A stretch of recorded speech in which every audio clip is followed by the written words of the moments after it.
This will change how you think about panic attacks forever. You'll discover why knowing what's happening to you can actually make the attack more dangerous, and learn the one thing that could prevent your blood pressure from spiking to stroke levels. Most people think panic attacks are just overwhelming fear that goes away. But what if I told you that 43% of people end up considering the emergency room during their worst episode, and many don't make it there in time? Mike Thompson's worst moment happened on a Tuesday evening at Olive Garden. He was celebrating his daughter's college acceptance when suddenly his vision blurred. His hands went numb and he couldn't catch his breath. His wife watched helplessly as Mike collapsed right there at the table.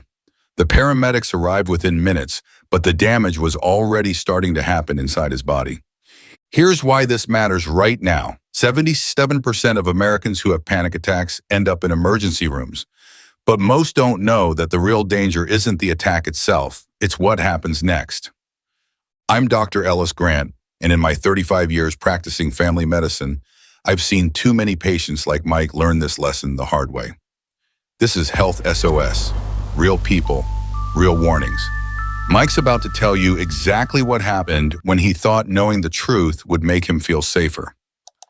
Mike, let's start with where you are right now. It's been about 8 months since that night at Olive Garden. How are you feeling today? Better, Dr. Grant. I'm not completely back to normal, but I understand what happened to me now. I know what a panic attack is. I have medication. I've got coping strategies. But honestly, sometimes I think knowing made things harder, not easier. That's exactly why I wanted to talk with you. Because most people think knowledge is power when it comes to panic attacks. But your story shows us something different, doesn't it? Yeah, it really does. Before all this started, I was Mike Thompson, 48 years old, been selling construction equipment for 22 years. I'm the guy people call when they need something done. I fix problems. I don't create them. Paint me a picture of your life back then. What did a typical day look like? I'd wake up at 5:30, coffee, check emails, hit the road by 7. I was covering 3 states, Ohio, Kentucky, parts of Indiana. Big accounts, good relationships. My wife, Sarah, she worked part-time at the school district, but I was the main breadwinner.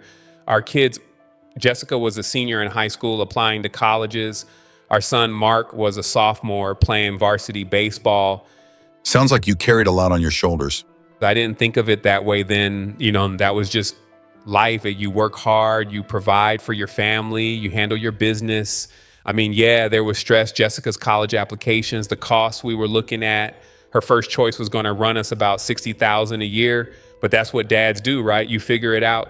And health-wise, how did you see yourself? Bulletproof. I wasn't in perfect shape.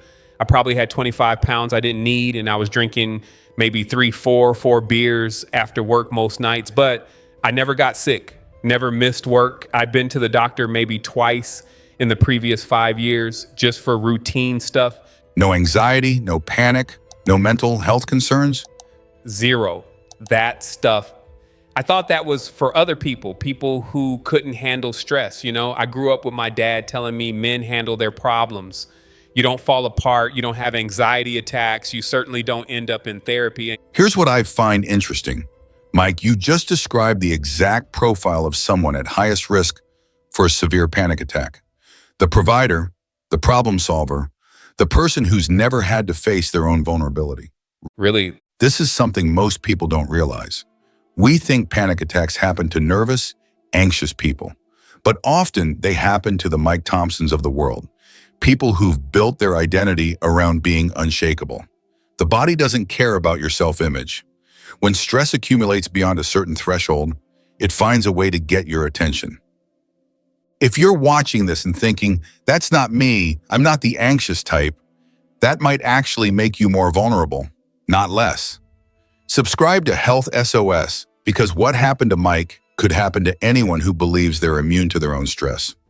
So Mike, take me back to early 2023. What was your stress level like in the months before that night at Olive Garden? Man, it was building up. Jessica had gotten into 3 colleges, but the financial aid wasn't what we hoped. I was working longer hours, trying to close bigger deals to cover the gap. Sarah was She was worried about money constantly. We'd have these conversations about taking out Parent Plus loans, second mortgages. And you felt responsible for solving all of this? Of course, that's my job. But here's the thing, Dr. Grant, I thought I was handling it fine. I wasn't losing sleep. I wasn't snapping at people. I felt like I had everything under control. Which made what happened next even more shocking. Exactly, because when your whole identity is built around being the guy who doesn't break, what happens when you do it? That's exactly what we're about to find out. Because Mike's first panic attack wasn't just terrifying, it completely shattered everything he thought he knew about himself. And that's when the real problems began. So Mike, tell me about the very first time you felt something wasn't right. When did your body first try to get your attention? The first time, man, it was about 2 months before Olive Garden. I was driving to a client meeting in Cincinnati, probably around 8 a.m. Traffic was heavy, and I had this big presentation to close a deal worth about $200,000. I remember feeling prepared, confident. And then something shifted. Walk me through exactly what you felt first. It started with my chest, like someone was slowly tightening a vice around my ribs. Then my heart started racing like I just run a marathon. I could feel it pounding in my ears, in my throat. I thought maybe I'd had too much coffee. What was going through your mind right then? What did you think was happening? Honestly, I thought I was having a heart attack. I'm 48, overweight, stressed about money. I pulled over on I-75, hands shaking, wondering if I should call 911. But then after about 10 minutes, it just stopped. Heart rate came down, chest loosened up. I felt stupid. Did you tell your family what happened? How did you make sense of it? I told Sarah when I got home that night, I said something like, honey, I had this weird episode while driving. Heart was racing, felt a little dizzy, never had anything like that before.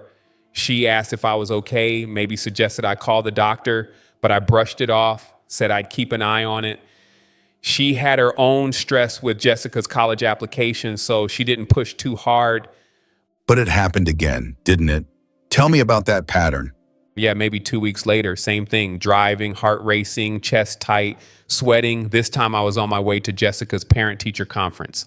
I had to pull into a gas station parking lot and just sit there for 20 minutes, call Sarah, told her I'd be late, made up some excuse about traffic. How many times did this happen before that night at Olive Garden? What kept you from getting help? Maybe 4 or 5 times over 2 months. Always when I was alone, always when I was driving or stressed about something. I kept thinking it would go away. I'm not the kind of guy who runs to the doctor for every little thing. And honestly, I was embarrassed. What was I supposed to say? Sometimes my heart beats fast and I get scared. So by that Tuesday night, your body had been trying to tell you something for weeks. What made Olive Garden different? That night was supposed to be special. Jessica had just gotten her acceptance letter from Ohio State with a partial scholarship, not the full ride we were hoping for, but better than nothing. Sarah made reservations at Olive Garden, Jessica's favorite place since she was little. So this was celebration time. What was it like when you first sat down? We were happy, really happy. I remember looking at my family thinking, okay, we've got some financial hurdles, but we'll figure it out. We always do. Jessica was talking about her dorm room, what classes she wanted to take. Sarah was already planning care packages. I was proud. And then something shifted. Walk me through what hit you first. We'd been there maybe 45 minutes. I was leaning over to look at pictures on Jessica's phone when it hit me harder than it ever had before. My vision went blurry first, like someone had smeared Vaseline over my eyes. What happened next? How fast did everything escalate? My hands went completely numb. I couldn't feel the phone Jessica was handing me. Then my chest, God, it felt like someone was standing on it with both feet. I couldn't catch my breath. It was like breathing through a straw. Did you tell your family what was happening? How did they react? I grabbed Sarah's arm and said something like, something's wrong, I can't breathe. Jessica and Mark just froze. They'd never seen their dad like that. Sarah went into emergency mode, asking me questions, checking my pulse. I remember standing up, trying to get to the bathroom, thinking maybe I needed air or space, but my legs just gave out. I went down right there between the tables, in front of everyone, in front of my kids. Mike, I notice your breathing just changed while you're telling me this. Let's try something real quick. Put your feet flat on the floor. Feel that solid connection. Now breathe with me. In for 4, hold, out for 6. Okay, in for 4, out for 6. That actually helps. It's weird. Just talking about it brings some of it back. Your body was remembering that moment, but we just showed it that you're in control now. What do you remember after you collapsed? Sarah told me later that people were staring, some woman was crying, kids were asking their parents what was wrong with me. The manager came over, someone called 911. Jessica and Mark looked terrified. Mark kept asking, "Is dad gonna die?" That part still kills me. The paramedics got there pretty fast. What was their take on things? 4, maybe 5 minutes. They did an EKG right there on the restaurant floor, checked my blood pressure. My heart was racing at 180 beats per minute. They put me on oxygen, started an IV, loaded me into the ambulance. Sarah rode with me. The kids followed in our car. What was that ambulance ride like? Were you still thinking heart attack? Absolutely. I kept thinking about my dad. He died at 54 from a massive heart attack. Here I am at 48 with the exact same symptoms. I remember thinking about life insurance, whether it would be enough for Sarah and the kids. And that ambulance ride, that moment when Mike was convinced he was following in his father's footsteps, that's where our story takes an unexpected turn. Because sometimes the most confusing moment in your life isn't when you don't know what's wrong with you. It's when someone tells you that nothing is wrong at all. So you get to the emergency room, convinced you're having a heart attack like your father. What happened once they got you into that trauma bay? They rushed me straight in, EKGs, blood draws, chest x-rays, about 6 different people working on me. They gave me something through the IV that made me calmer, but I was still convinced something was seriously wrong. How long before you got results? What was running through your mind while you waited? About 2 hours, I kept watching Sarah's face, trying to read the doctor's expressions. Jessica and Mark were in the waiting room, probably thinking their dad was going to die. And then Dr. Martinez came back with your results. What did he say? Words I'll never forget. "Mr. Thompson, your heart is completely normal. All your tests are normal. You didn't have a heart attack." I just stared at him. I said, "Doc, I felt like I was dying. How can everything be normal?" How did that hit you? Relief, confusion, or something else? Confused. Relieved, but mostly confused. He started talking about stress and anxiety, maybe a panic attack, but I barely heard him. I was thinking, panic attack? That's not me. What exactly did Dr. Martinez tell you about panic attacks? Do you remember what he said? He said, panic attacks can mimic heart attacks perfectly. Racing, heart, chest pain, shortness of breath. It's your body's fight or flight response going haywire. He handed me pamphlets about anxiety management. I was polite, but thinking this guy doesn't get it. So they sent you home with that diagnosis. How did you handle that over the next few days? I threw the pamphlets away in the parking lot, told Sarah and the kids it was just stress, nothing serious.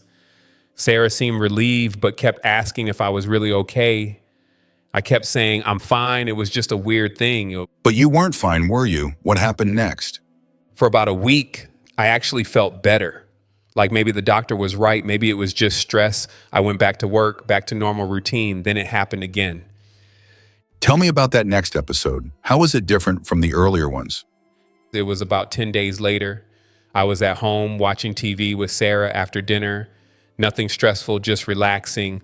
Then boom, same thing. Heart racing, chest tight, couldn't breathe. But this time I knew what it was. And knowing made it better, right? Since you understood what was happening. No, that's the crazy part. It made it worse, way worse. I started thinking, okay, this is a panic attack. My heart's going to race. I'm going to feel like I can't breathe.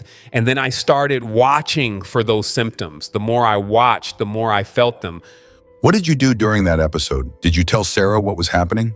I tried to hide it, went to the bathroom, splashed water on my face. But Sarah noticed. She knocked on the door and asked, is it happening again? That made me feel broken. How did Sarah react when you told her it was happening again? She was scared. She said, maybe we should call the doctor. Maybe you need medication or therapy. I got defensive. I'm not crazy, Sarah. I don't need therapy. This is just stress. But the episodes kept coming, didn't they? How often were you having them at this point? Maybe twice a week. And here's what really messed with my head. I started having panic attacks about having panic attacks. I'd be driving to work thinking, what if it happens while I'm driving? What if I crash? That's anticipatory anxiety. Your mind was creating scenarios where panic attacks could happen, which actually triggered more panic attacks.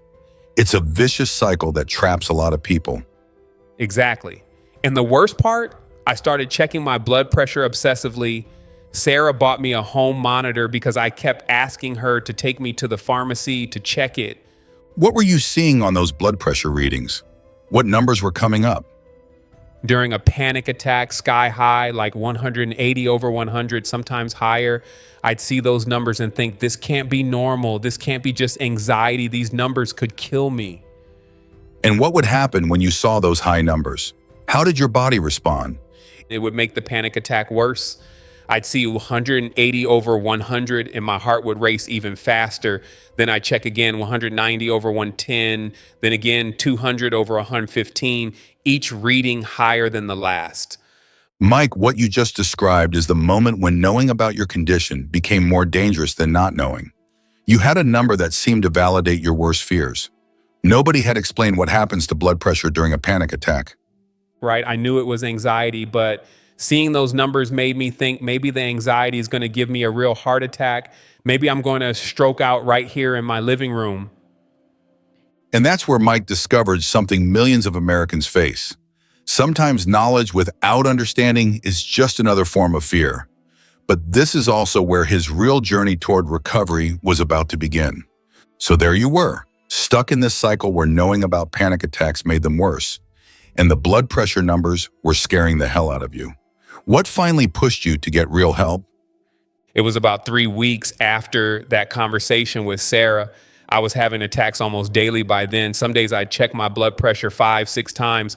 I was afraid to drive, afraid to be alone, afraid to go to client meetings. My whole life was shrinking. What was the breaking point? What finally made you say enough? Jessica called me from college. She'd been there about a month and she was homesick, stressed about her classes. She started crying on the phone saying she was thinking about coming home. And I couldn't be there for her. I was sitting in my car in a parking lot having a panic attack while my daughter needed me. That must have been devastating. How did you handle that call? I couldn't. I had to tell her I'd call her back, that I wasn't feeling well. After I hung up, I just sat there thinking, I'm failing as a father. I'm failing as a husband. I can't even be present for my own family. That's when I knew I had to do something. So you decided to see a professional. How did you find the right help? Sarah had been researching therapists and psychiatrists for weeks, just in case. She'd already called our insurance, found someone in network. Dr. Rebecca Chen, a psychiatrist who specialized in anxiety disorders. Sarah scheduled the appointment without even asking me. How did you feel about that first appointment? Were you resistant or ready? Honestly, I was embarrassed. Here I am, a 48-year-old man sitting in a psychiatrist's office talking about being scared of my own heartbeat. But Dr. Chen was different. She didn't make me feel crazy or weak. What did Dr. Chen tell you that finally clicked? What was different about her approach? She drew me a diagram, showed me exactly what happens in your body during a panic attack. She said, Mike, during fight or flight, your body can push blood pressure to 220, 230, even higher. That's normal. That's what it's designed to do. The problem isn't the numbers. It's that your alarm system is going off when there's no fire. That visual explanation helped you understand what your body was actually doing. What else did she teach you? She explained that every time I checked my blood pressure during an attack, I was adding fuel to the fire. She said, you're asking your body, how scared should I be right now? And then giving it a number to be scared about. That made so much sense. Did she recommend medication, therapy, or both? What was her treatment plan?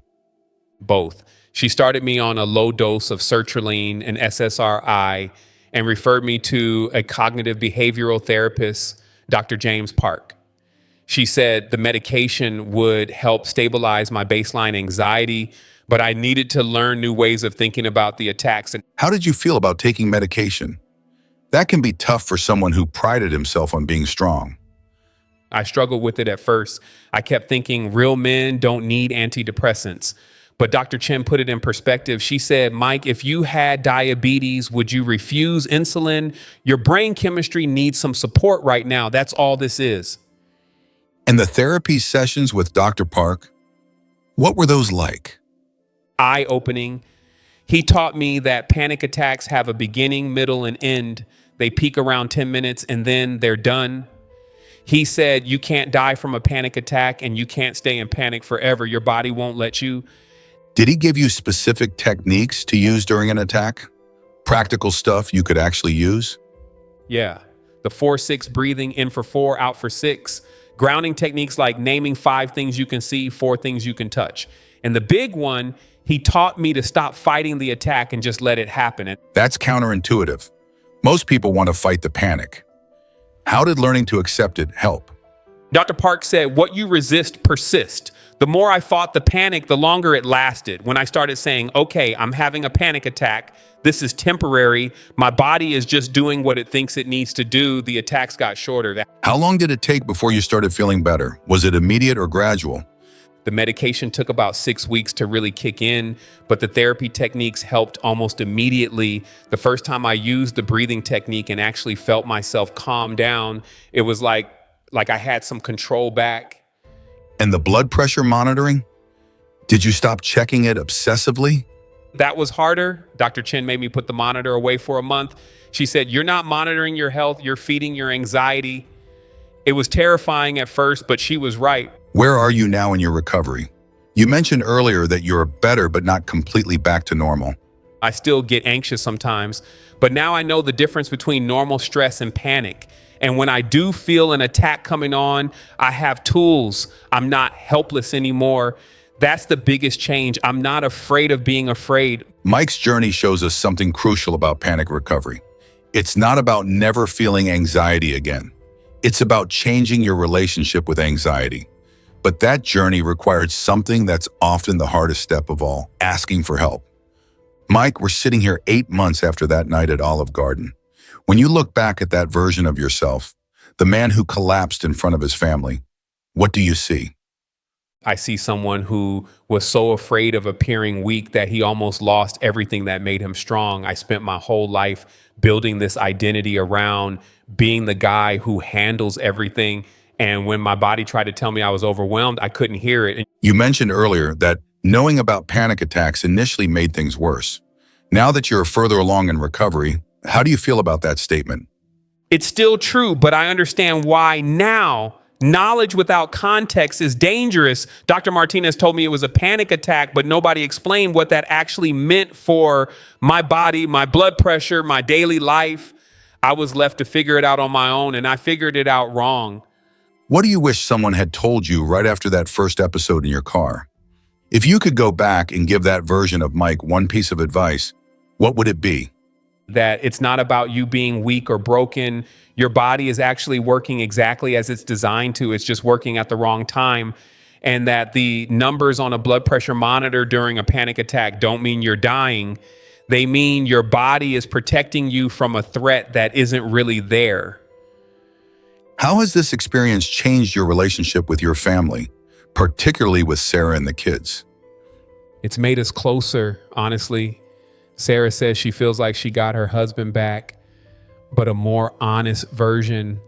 I don't pretend to be bulletproof anymore. When I'm stressed, I tell her. When I need help, I ask for it. Jessica and Mark have seen that it's okay for men to struggle and get help.